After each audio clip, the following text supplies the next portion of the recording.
I probably have to say this, you know, I think, too, when we are younger, we grow up in church. Like you said, your uncle was a pastor, and we grow up in church, grow up in the music. When you're young, yes, you realize Christ, but it's something about it, though, when you get older, and then you know what His grace is about because you've lived a little bit. And how many know when you live a little bit, you're going to mess up? That's right. And then you realize what His grace is about and what His mercy is about. And I love what you said. He came seeking you, really, when, man, that's the way with me too, you know. And so there's a lot of people right now that just can't believe, you know, they're getting a hope through Jesus Christ. And Bo's sharing his testimony tonight. Isn't that amazing? We're blessed. How awesome is that?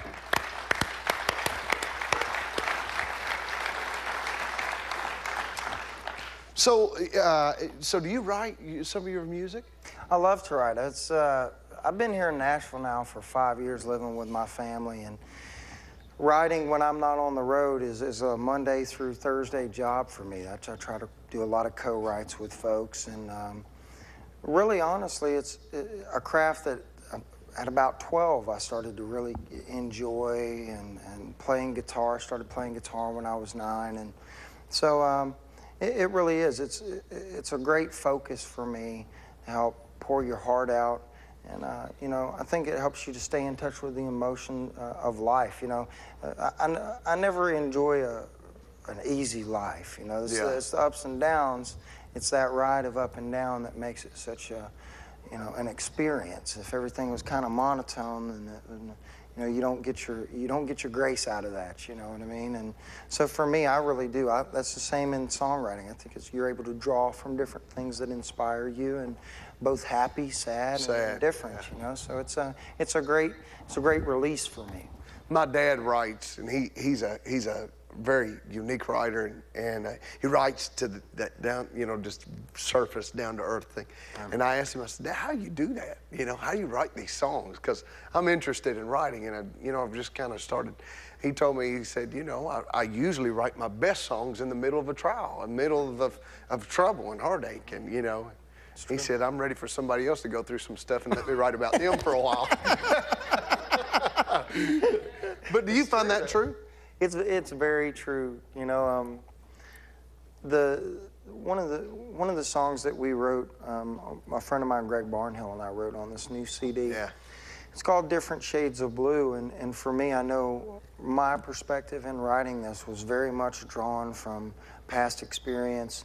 You know, the experience of losing my grandmother, and so it was very therapeutic for me. She passed away with Alzheimer's, and we watched her, you know, slowly deteriorate for several years. And you know, just the memory of coming back home when we were at her funeral, and you know, seeing the casket, and kind of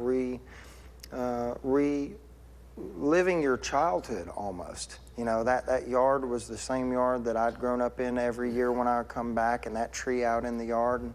And so I think that these are things that can be very therapeutic to you, because, you know, as much as we know she's in a better place, and I know exactly where she is, we get a little bit greedy down here. Oh, yeah, you know, we get greedy for what we want, and I think that the Lord really does. He gives you that comfort by being able.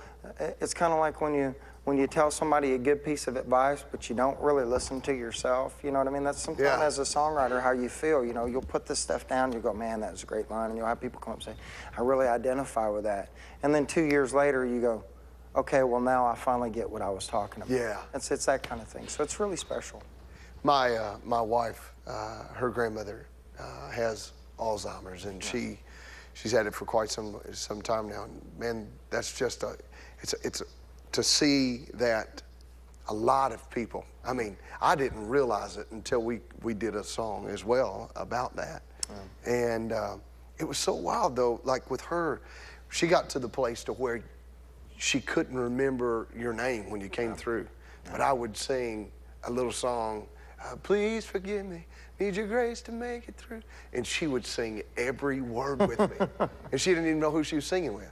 Yeah. But right now, she is bedridden, and it's just it's a wild thing. But we did a song on the record for that. But it takes you, you know, those songs are so and they take you to that place, like you were saying. It just paints that picture. It takes you back.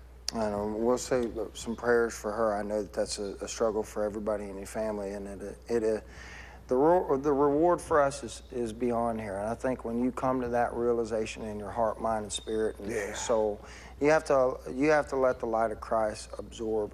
It has to be absorbed in every pore of what you are. And you know, for me, I try to hurry up and mess up real early in the day so he can be working on me throughout the rest of the day, you know.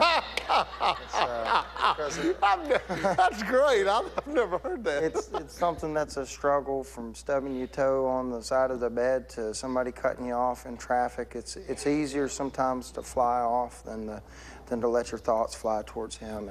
And I can tell you the past 2 years of my life, when I truly just acknowledge in a trial, as you said, acknowledge Christ first in your trial, and he will always soothe your heart and mind first, because the easiest way to soothe your heart is to have a soothed mind through him. And I believe that wholeheartedly in prayer, and just making sure that the Lord is centered right here. Wow. Isn't that awesome, guys?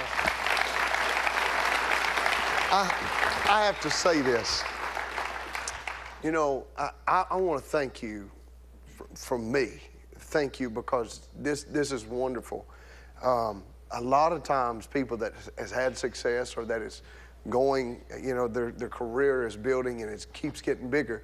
A lot of times, you know, the popular thing is to not talk about your faith, yeah. Your faith and who you believe in, and man, here you are just wearing it on your sleeve and telling everybody who they need. And I want to say thank you. Well, that means a lot. To a lot of, yeah, man, thank you so much. And the church says thank you too. Well, we love him. You know, we love him with all our hearts. You got to keep him first in everything you do. And it's easy sometimes to get caught up in yourself. And I would be lying if I said that I never got caught up in the me and the things like that. But if you always keep him first, man, he never, you know, it's limitless. Life in Christ is limitless. It truly is. It's eternal for a reason. So, God, that's just so wonderful. That is so wonderful. You know, and too, it's so important for us right now. I mean, to hear you say that. I mean, back 20 years ago, everybody, I mean, it was on the TV, and everybody talked about Christ, and everybody talked about God, and now it's just one of those things to where everybody wants to shield him. And so, man, I can't thank you enough for what you're doing, and Melinda and everyone that's stepping out and saying, hey, you know what? I'm getting out here and playing my music, but I'm still, you know, in love with Jesus, and I can't thank you enough for that. Well, thank you. Thank you for letting me come on. I'm truly honored to get to sit with you. I'm a huge fan. Hopefully we'll get together and get to sing someday. That's a dream of mine, to get to sing with you. Well, how about that? You stumped me. I usually don't get too speechless, but I tell you what, we're going to do that. We're going to knock it out. Yes, I can guarantee you. That'll happen this year. We're going to do that. We're going to have to make it happen. Well, will you sing for us? I would be honored to. Y'all put your earplugs in. Nah. Come on. Go ahead and get ready. You got it in you? Let's do it. Yeah, go ahead. Go ahead.